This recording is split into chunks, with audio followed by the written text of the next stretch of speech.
दोस्तों आजकल एक बीमारी बहुत ज़्यादा चर्चाओं में है जिसे आप और हम आई फ्लू के नाम से जानते हैं। और दोस्तों मैं आपको बताता हूँ कि ये बीमारी कोई नई नहीं है, ये पहले से ही मौजूद थी। चलिए दोस्तों जानते हैं आज इसी बीमारी के बारे में। नमस्कार दोस्तों, स्वागत है आप सभी का मेरे यूट्यूब चैनल में। तो दोस्तों सबसे पहले आई फ्लू है क्या, इसके बारे में जान लेते हैं। जैसा कि नाम से ही पता चलता है आई फ्लू यानी कि ये बीमारी सीधा सीधा हमारे आई को अफेक्ट करती है।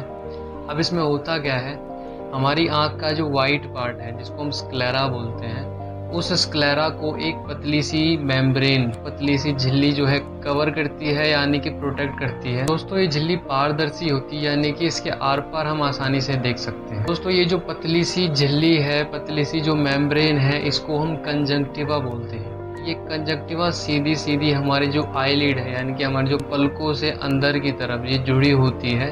अब दोस्तों इसमें दरअसल होता क्या है, इस बीमारी में कंजंक्टिवा में इन्फेक्शन होने की वजह से इसके अंदर सूजन हो जाती है, इसीलिए इसे मेडिकल टर्म में कंजंक्टिवाइटिस बोलते हैं। कंजंक्टिवाइटिस का मतलब है inflammation of the conjunctiva, conjunctiva में सूजन आ जाना। अब दोस्तों सूजन की वजह से होता क्या है कि हमारे आंखों में दर्द होने लगता है, आंख लाल हो जाती है, आंखों में से गाढ़ा सा पानी निकलने लगता है और कभी कभी ये गाढ़ा पानी इतना ज़्यादा हो जाता है कि सूखने के बाद में हमारी आंखें तक चिपक जाती हैं। इसके अलावा आंखों में खुजली होती है और कभी कभी तो दोस्तों ऐसा महसूस होता है कि हमारी आंख में कुछ चला गया है और उसी चीज़ को हम उंगलियों की मदद से निकालने की कोशिश करते रहते हैं, जो कि हमारी सबसे बड़ी गलती होती है। अभी हमारी सबसे बड़ी गलती क्यों है, ये बताने से पहले मैं आपको बताता हूँ कि ये कंजक्टिवाइटिस होता कैसे है। दोस्तों वैसे तो कंजंक्टिवाइटिस होने के बहुत सारे रीजन, कोई भी फॉरेन पार्टिकल हमारी आंख में चला जाता है तब उसमें इरिटेशन होने लगती है, आंख लाल हो जाती है। दूसरा, हम कॉन्टेक्ट लेंसेज पहनते हैं बहुत ही लंबे टाइम तक, उससे भी हमारी आंखों में प्रॉब्लम हो जाती है, आंख में खुजली तक होने लगती है। किसी भी केमिकल की वजह से इरिटेशन हो सकती है, जैसे कॉस्मेटिक्स यूज करते हैं, उन कॉस्मेटिक में ऐसा कोई केमिकल है जो आंखों में जाने के बाद रिएक्शन कर सकता है, तो उसकी वजह से हमारी आंखों में इरिटेशन होती है, आंख लाल हो जाती है। या फिर कोई ऐसा सब्सटेंस हमारी आंख में चला है जिसका जो पीएच लेवल है बहुत ज्यादा एसिडिक या फिर बहुत ज्यादा बेसिक है, यानी कि फॉर एग्जांपल मैं आपको बताऊं कि साबुन का पीएच जो है बहुत ज्यादा बेसिक होता है, इसीलिए कभी भी आपने नोटिस किया हो साबुन हमारी आंख में चला जाता है तो उससे बहुत ज्यादा इरिटेशन होती है।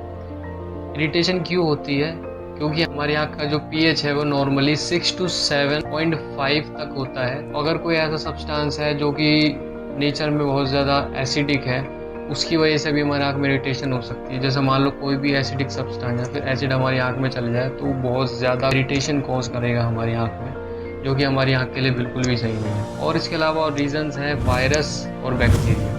दोस्तों आई फ्लू को मैंने आपको बहुत सारे रीज़न बताए, लेकिन मेनली इसके मेन रीज़न इस टाइम पे दो ही है। वो दो रीज़न क्या है, एक तो है वायरस, दूसरा है बैक्टीरिया। अब ये वायरस और बैक्टीरिया क्यों खतरनाक है, सबसे पहले जानते हैं वायरस के बारे में।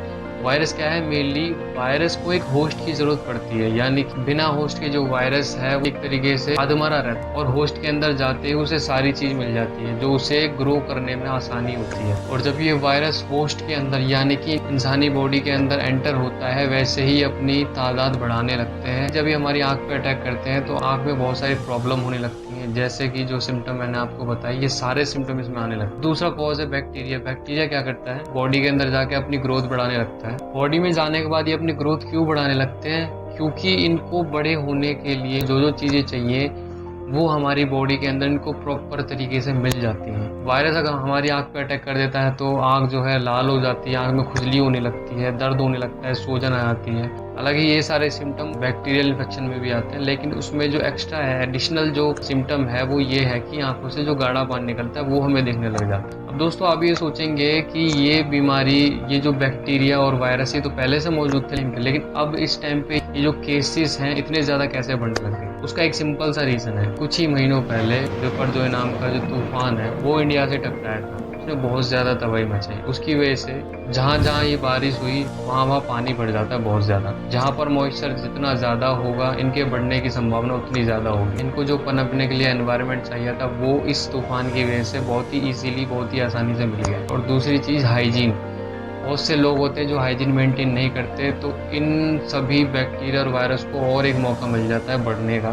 तो दूसरा रीज़न ये भी है इतने ज़्यादा केसेस बढ़ने का। अब दोस्तों इसका इलाज क्या है, उनके ग्रो करने का जो पर्यावरण है उसको ख़त्म कर दिया जाए, यानी कि थोड़ी सी हाइजीन मेंटेन करी जाए। कहीं पर पानी वगैरह अगर भरा हुआ है तो उसको भरा ना रहने दें। तो दोस्तों अगर ये किसी को हो जाए तो सबसे बड़ी गलती जो हम नॉर्मली करते हैं वो ये करते हैं कि हम अपनी आंखों को बार बार हाथों से छूते रहते हैं। अगर खुजली होती है तो हम आंखों को टच करके वो खुजली मिटाने के लिए कुछ भी करते रहते हैं। ये सबसे बड़ी गलती इसलिए है क्योंकि हमारे हाथ सब जगह टच होते रहते हैं, कभी टेबल पे, कभी चेयर पे, तो उन सभी जगह पे वो वायरस और बैक्टीरिया मौजूद हो सकते हैं।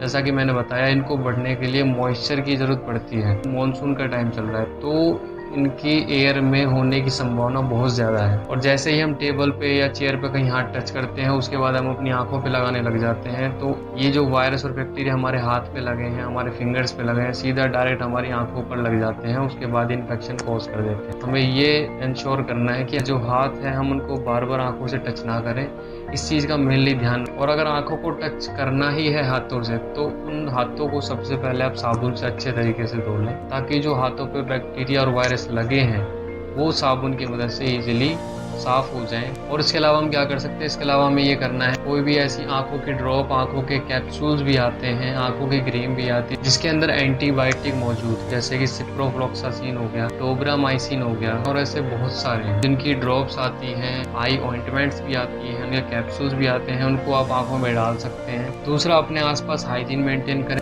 गंदगी होने की वजह से बैक्टीरिया, वायरस वहाँ पे इजीली पनप सकते हैं। मॉनसून का सीज़न है तो ये एयर में भी कुछ टाइम तक जिंदा रह सकते हैं, इसलिए आप एक चीज़ का भी ध्यान रखें कि अपनी जो बॉडी की इम्यूनिटी पावर है उसको भी अच्छे से मेंटेन करें। तो दोस्तों ये कुछ बातें थी आई फ्लू के बारे में। ये क्या है, कैसे फैलता है, किस वजह से फैलता है, और अगर ये हो जाए तो इससे हम कैसे छुटकारा पा सकते हैं, ये सब हमने इस वीडियो में जाना। आशा करता हूँ दोस्तों आपको इस वीडियो में काफ़ी कुछ जानने का मौका मिला होगा। अगर जानने का मौका मिला है तो कमेंट सेक्शन में बता सकते हैं। वीडियो अच्छी लगी तो लाइक कर सकते हैं, इसको अपने दोस्तों के साथ, रिलेटिव के साथ शेयर कर सकते हैं ताकि उनको भी इसके बारे में पता लग जाए। और ये कोई इतनी बड़ी बीमारी नहीं है, इतनी बड़ी प्रॉब्लम नहीं है, इससे ईजिली निकल सकते हैं, लेकिन अगर सावधानी ना रखी जाए तो आंखों में बहुत ज़्यादा प्रॉब्लम हो सकती है।